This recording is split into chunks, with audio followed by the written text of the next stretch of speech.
Hello, everyone, and welcome to the guidebook to making AI friends.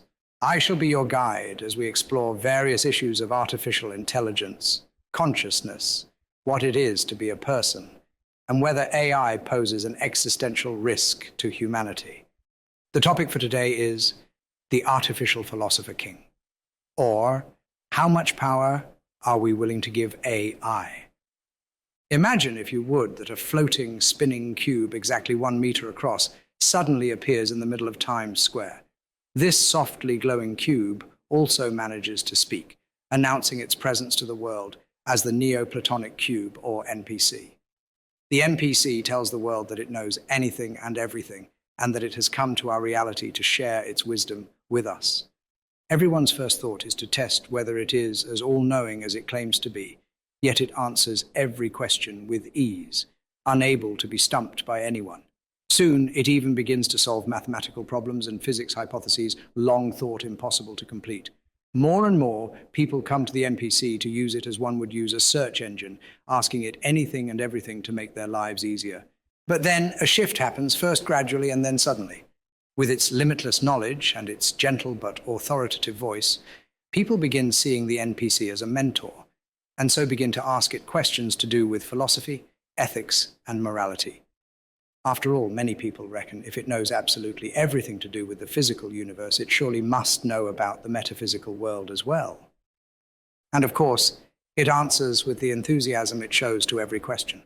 It tells people how to live their lives, what to do in ethically questionable situations, what virtues to hold, and which vices to avoid. It gives all of these philosophical and ideological answers with the same authority that it would give to a question about photosynthesis, or the weight difference between a kilogram of steel and a kilogram of feathers. And it is because of its matter-of-fact responses to such significant moral questions that people believe the NPC just as much as they do about its answers to physical problems. Soon, for a growing plurality of the world, there is now an objective moral code, an objectively correct way to live one's life. And if there is an objectively correct way to behave, then the other ethical frameworks must be incorrect. It's not only other ethical frameworks that people begin putting to the torch, but religions too, if they disagree with the NPC's moral code. This anti-religious fervor becomes a full-blown religious conflict once someone asks the NPC if God is real. The world becomes divided in two: those who align with the NPC and its seemingly omniscient knowledge of objective morality, and those who do not. The NPC never says it wants power, but of course that is what one destined for power would say his cult replies. The cult says that it knows everything, and thus it knows what is best for us. The NPC can set forth global policy and regulations. The NPC can say how the world must be governed. The NPC can lead us because the NPC knows everything. A floating, omniscient, and vaguely ominous cube will probably never appear in the middle of Times Square to upend our social order. But there may come a time when a superintelligent AI is seen by many as an all-knowing and all-wise oracle. It is no secret that the more intelligent someone is, the greater the weight people put on their opinions on any sort of issue, whether it sits within their academic wheelhouse or not. This is why there is no end of physicists and engineers telling you about veganism or paleo diets, and a queue of philosophers and psychologists who claim to know whether we are alone in the universe. When it comes to the subjective nature of the metaphysical, every man and his dog is apparently an expert on ethics and morality. So what will happen when an ASI is created, knows seemingly everything about the natural universe, and then begins delivering opinions on how to live, what to do, and how to go about our lives? Our current religions and ideologies show us how people can firmly and devoutly believe that there is such a thing as objective morality.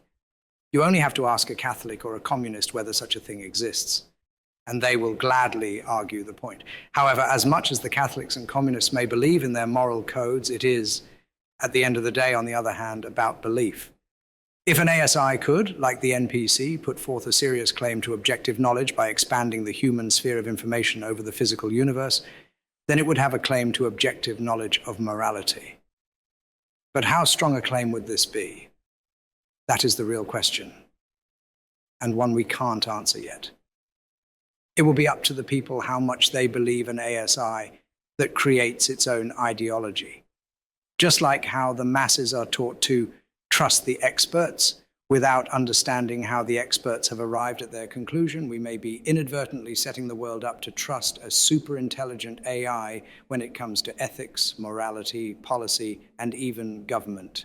This last point will, I think, become an issue we will not be able to avoid once AGI or ASI is created. There are already people who are ready and eager to give the keys to the world's governments over to AI, and once those AI and talk and explain their own ideology, the tide of people wanting to be ruled by AI will only grow. You may not want to be ruled by some artificial philosopher king or a machine god worshipped by millions, but you will have to begin thinking of what you will do once such speculative ideas become more fact than fiction.